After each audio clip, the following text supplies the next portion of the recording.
while these farms are not generating a huge amount of agricultural output, they do take up 15% of the agricultural land area. And as we say in the report, we think they're important from an environmental perspective as well, because it's a very extensive form of agriculture with, very low stocking rates, minimal use of fertilizers. In some people's minds, this would be kind of almost the ideal type of agriculture from an environmental perspective.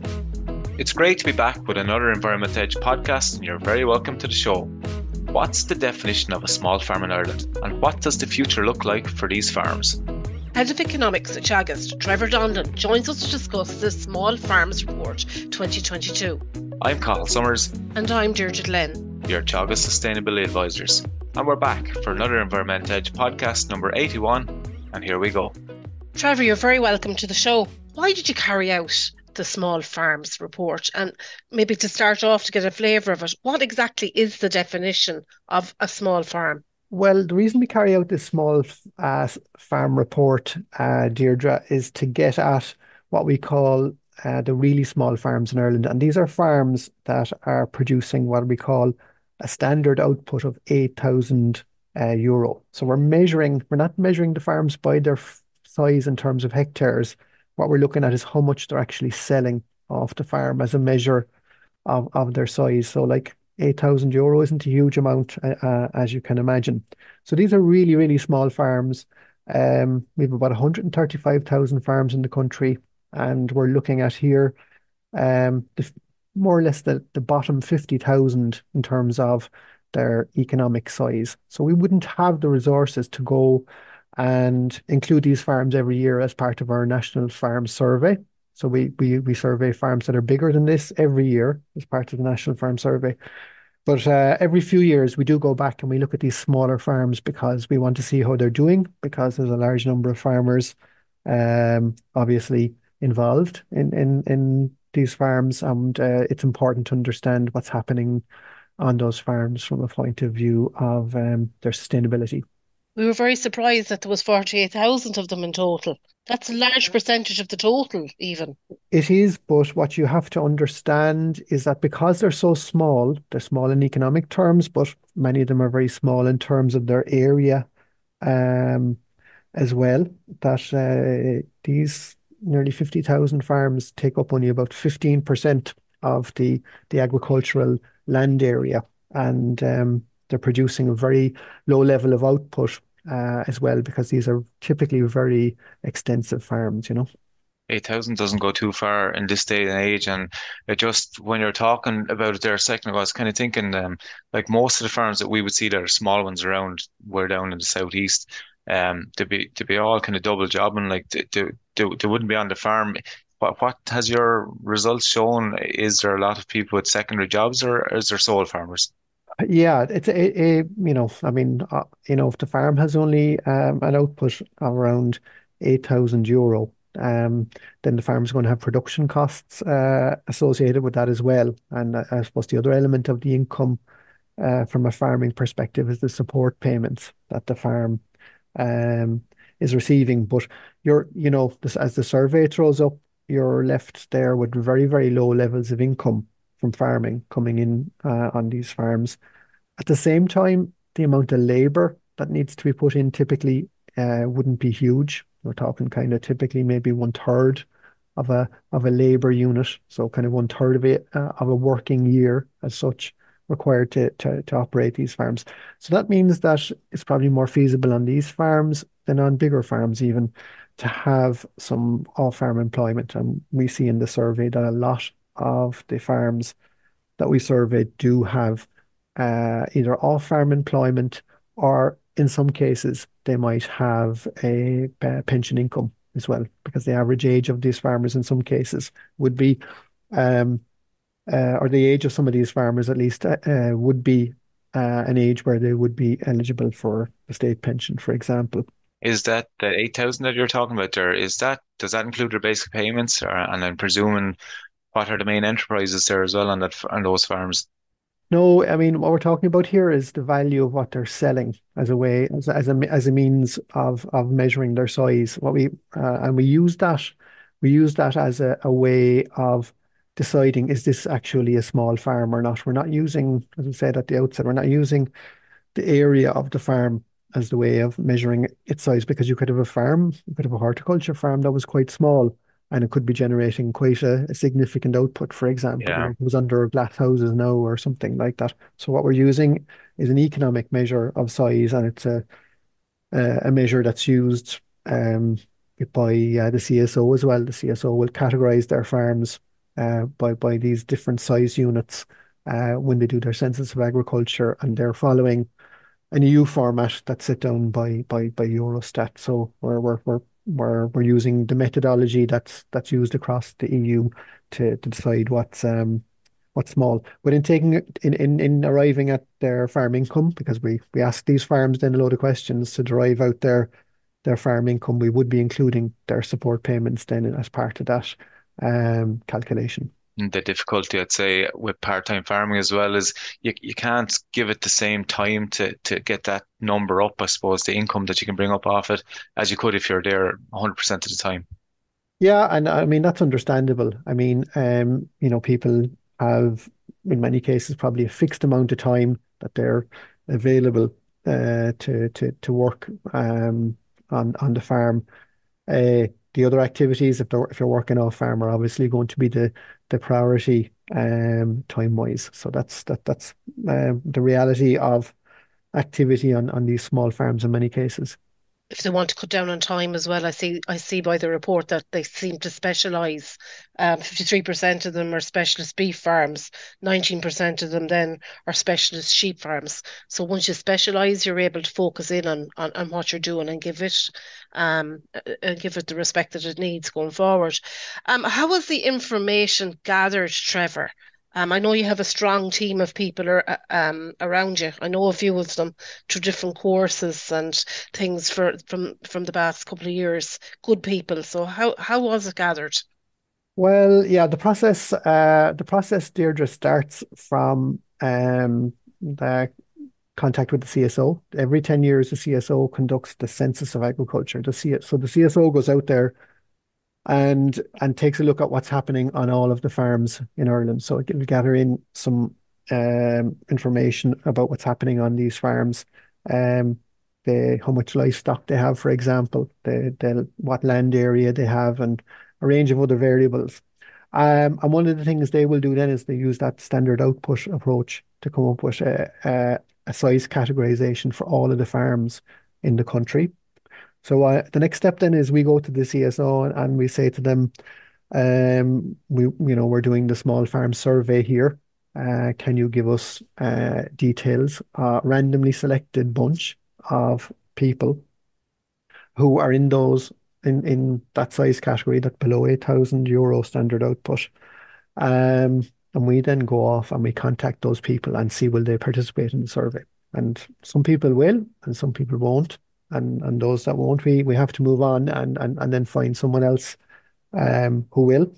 And what happens then is the one of the members of our National Farm Survey team will call out and basically do the survey with the farmer. Now, the farmer will have been contacted in advance. They'll have been sent a letter, so they'll call out to them then in person and say, look, will you participate in the survey? If you will, I'll come back to you on an agreed date, and we'll sit down and we'll try to put together the details that we need in terms of data to be able to reproduce the report like this. The one thing I'd be concerned about, just listening to the way we're talking now, is how sustainable these type of farms are, because I'm assuming if they're not working part-time off the farm, which gives its own considerable pressure to people. You know, you're coming home from work and you're going back to more work, but also if you're not doing that, you're probably relying on some sort of an income support payment. But like how long term, how do you see this? Will it affect those farmers? Will they continue it? Is it going to be difficult? Yeah, it's an important question, Cathal, because while these farms are not generating a huge amount of agricultural output, they do take up 15% of the agricultural land area. And as we say in the report, we think they're important from an environmental perspective as well, because it's a very extensive form of agriculture with, very low stocking rates, minimal use of fertilizers. So in some people's minds, would be kind of almost the ideal type of agriculture from an environmental perspective. The downside of it, of course, is that you don't produce very much food and you don't produce very much income uh, either, at least income from farming. In terms of how sustainable they are from an economic point of view, which I presume is kind of where you're going, Cathal, with your question. Yeah, I think we use that concept of sustainability with bigger farms as well, and it's probably not as fair to be thinking about it. They're farming because it's an important lifestyle choice from their perspective. Being your own boss, the way of life that's involved, and the pleasure of farming. These are kind of come through as quite important things from the farmer's perspective. I suppose that also feeds into the demographics. The demographics of these farmers is quite interesting. Could you tell us a little bit about the age profile? And I suppose also look into the future for them. Would they have successors, or did you identify whether or not they had successors going forward? Well, I suppose the first thing to remind everybody is that if you're looking at the farmer population, the age profile does tend to be high in general. Anyway, in the first place, the average age profile of the farmers that we survey every year in the National Farm Survey would be about 58. And the group of farmers we were surveying for this small farm survey, the age profile was a little bit higher, and the average age was around 60. So slightly higher age profile.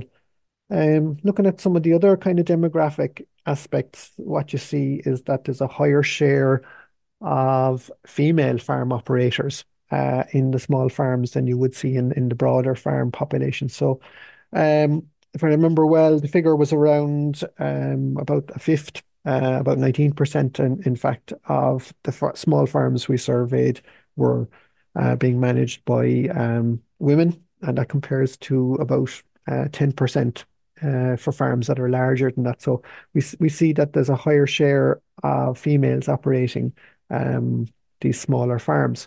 In terms of the succession issue, again, that's a question that you can only ask really to some of the farmers, because if it happens to be a younger person managing the farm, the whole issue of succession may not be on the table at all yet. So it's generally a question that we ask to farm operators who are kind of 60 years of age and up. And what we found in this survey, at least of small farms, is that a little over half of the farm operators, about 56% of them, had identified a successor at this point. There's actually, I was just looking at the figures, there's about 75% of farms are inherited and 18% are purchased. The 18% purchased actually surprised me. Are these farmers trying to get bigger, or is it like you go back to what you said, it's the love for farming. We love to go back and look after our animals and keep that tradition going. Yeah, I don't know that we've done enough analysis on the data to actually pick out whether for those two different groups, those that inherited the farm versus those that purchased the farm, what their motivations are. It's an interesting question, Cathal, but it's not one that I can give you to an answer in today's discussion.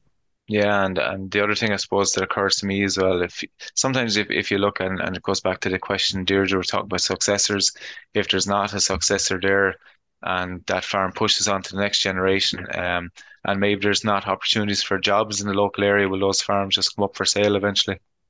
That's a possibility. Again, it's not something that we've explored in terms of the questions that we've asked our farmers in this particular survey. But it's a possibility, probably more so a possibility in respect of farms this size than farms that are larger. Yeah, and I think it goes back to a point that you made earlier on about sometimes we're trying to measure ourselves a monetary value of what people are earning against the more productive parts of the country.